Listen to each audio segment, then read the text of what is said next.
Maqabbaa kan ilmaa kan hafuura qulqulluu waaqa tokkoo ameen.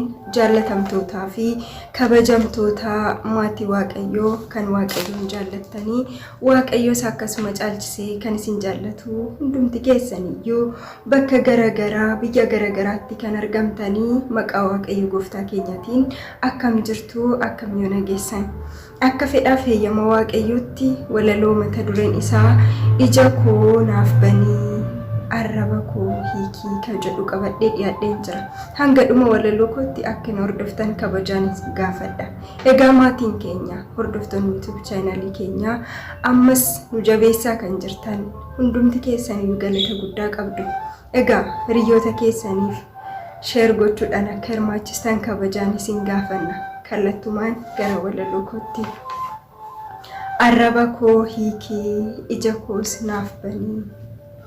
Waa'ee gooftaa keenyaa kan yoomuun callifne dhugaa dubbachuudhaaf tasa hin saalfanne amantii ishee dhugaaf kan duubatti hin jenne daandii ishee ganamaa hubachuuf kan kaatu soba salphisuudhaaf mudhii isaa hidhastu dhugaa kunuunsuudhaaf dafqa xaragatu amantii naaf kenni ija koos naaf banii daandii koo sirreessi arraba koos kaasii galatoof diriirsi. Daandii ishee ganamaa hubachuuf kan kaatu sobammoo salphisuuf mudhii isaa hidhatu dhugaa kunuunsuudhaaf dafqa xaragatu amantii naaf kenni ija koos naaf banii arraba koos kaasii galatoof diriirsi. Nan beeka waaqa koo ta'uu mucaa xiqqoo jecha kee baachuu hin danda'u qaamni koo afaan koos madaadha lamxiidhaan gubataa jechi kee qulqulluu maqaan kees ulfaataa. Kanaafuu abbaa koo yoo ati nan gargaarre akkamiidhaan baata.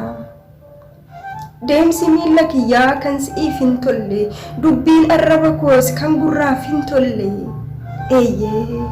Eeyyee nan beeka waaqa koo tasa gaariin baasu inumaa lapheen koo cubbuu daangaa hin qabneen xuraa'e keessi koo. Kiyyoo hammeenyaadhaan anuu qabameera karaan koo kan kee irraa adda bahee jira. Phaawulosiin dhiisee Tasalonqeetti hafee addunyaa jaalladheen keessi kan koo laafe.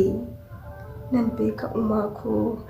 beeka uumaa koo dubbachuu hin danda'u xaxamaadha afaan koo garummoo uumaa koo anoo barsin beeka bara dheeraan dura ati jiraataa taatee hundaa jiraachiftee uumamtoota soortee dachee miidhagsitee ani erga dhaladhee sin beeka waaqa koo. Warra Israa'eliif Musee dursaa gootee galaana Eertiraa isaaniin ceesiftee. Ergamaa kan keetiin isaan geggeessite Daawit mucaa xiqqoon humna si godhatee Goliyaadin moo'ee mootii isa taasiftee. Phaawulosiin kaaftee amantiin cimsitee duuka bu'aa goote. Kiyyoo qurxummii irraa Phexrosiin waamtee kattaa hin sochoone jettee isa dhaabde. Kanaafuu abbaa koo isa kaleessadhat ati waaqa Musee ati waaqa Daawit Phexrosiif Phaawulosii kattaa hin sochoone godhiitii na dhaabi jecha kee mi'aawaas afaan kootti dibi.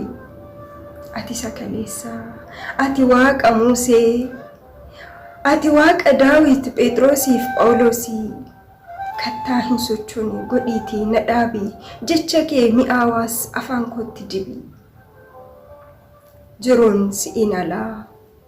Jiruunsi inalaa bu'aa naaf hin qabu foon kootiif dhiphadhee addunyaa jaallachuun maaf akkan dhaladhe gonka of dagachuun ani ilmoo abiddaatu maqaan koos daaraadha firii kan hin buusne muka goggogaadha. Daangaas eeguu dhiisee ankan daangaa diigu Oziyaan sodaadhee Tsiyoon gatee dheessu yaadaan dhibamaadha Barxemiyoos ani ijji koos jaamaadha. Yaa ilma Daawit na biran darbini an arguu hin dandeenye laphee koos naaf banii. Daangaa eeguu dhiisee ankan daangaa diigu Oziyaan sodaadhee Tsiyoon gatee dheessu yaadaan dhibamaadha Barxemiyoos ani ijji koos jaamaadha. yaa ilma Daawit na biran darbinii an arguun dandeenye laphee koo naaf banii kakaasee kana jalqabsiisee kana xumursiisee maqaan Waaqayyoo gooftaa keenya bara hanga baraatti kan ulfaate fi kan galatoome nuuf haa ta'u. Ameen.